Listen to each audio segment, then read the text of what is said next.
Salut tout le monde! Aujourd'hui, je vous fais mon retour en vidéo sur la neurostimulation médulaire. Pour rappel, j'ai été implantée en avril et nous sommes en novembre, donc j'ai attendu plus de 6 mois pour faire cette vidéo et vous parler de mon expérience avec le neurostimulateur médulaire. Je vais pouvoir enfin répondre à la fameuse question, est-ce que ça marche sur moi? Oui, ça marche, mais seulement depuis septembre, depuis qu'on a fait les derniers réglages. Pour moi, ça a été un grand soulagement en tout cas que ça marche enfin parce que franchement, c'était beaucoup de sacrifices et beaucoup de doutes. J'ai énormément eu peur en fait d'avoir fait ça pour rien et franchement, depuis 2 mois là, je revis vraiment. Avant l'implantation, les douleurs étaient quotidiennes et permanentes avec de nombreuses crises selon les activités que je pratiquais et surtout majorées le soir. Là, depuis que je suis implantée, malgré une reprise professionnelle, j'ai beaucoup moins de crises, le fond douloureux a réduit de 70% et par moment, je n'ai plus de douleur du tout. Concernant le vécu avec un corps étranger et la stimulation, du coup, je le vis super bien puisque ma stimulation est en non ressenti. Ça veut dire que je suis stimulée H24 et j'en ai pas l'impression. Après, concernant la pile qui est ici, pour ma part, je le vis bien, je la vois pas, je la sens pas.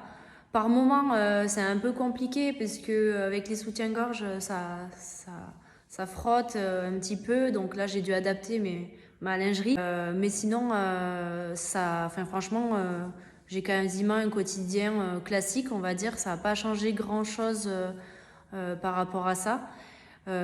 Juste la charge où je suis pas très assidue, où il faudrait le faire tous les matins un peu 15 minutes pour être tout le temps bien chargé. Et moi j'ai tendance à oublier, c'est dire qu'on ne charge pas souvent pour le coup.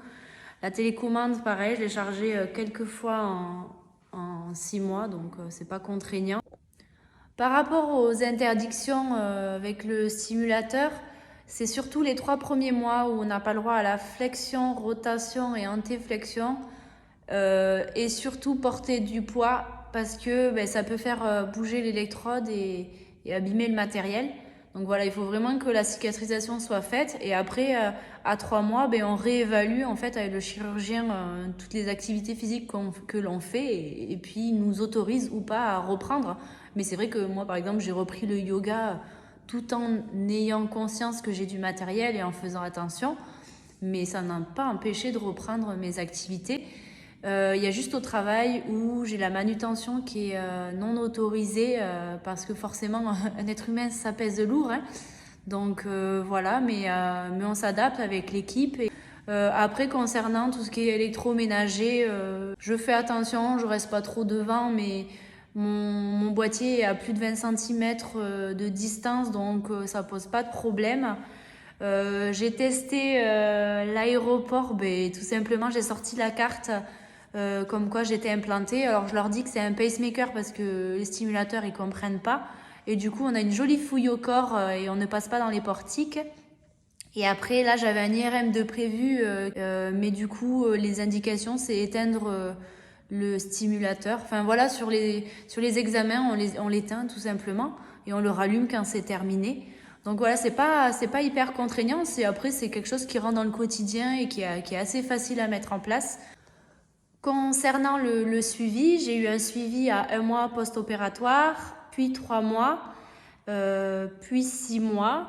Et après, ça va être un suivi qui est assez régulier, tous les 6 mois ou annuel. Ça dépendra du protocole et des besoins en réglage. Bon voilà, j'ai fini avec les principales questions que vous m'aviez posées il y a quelques semaines. Je continuerai à faire d'autres vidéos ou en tout cas posts sur le sujet. Et comme ça, on sera vraiment au top et au point sur comment vivre avec la neurostimulation. J'espère que ça vous a aidé et que ça vous a plu. Si vous avez encore des questions, n'hésitez pas à me les envoyer par message ou en commentaire, comme ça tout le monde peut en profiter.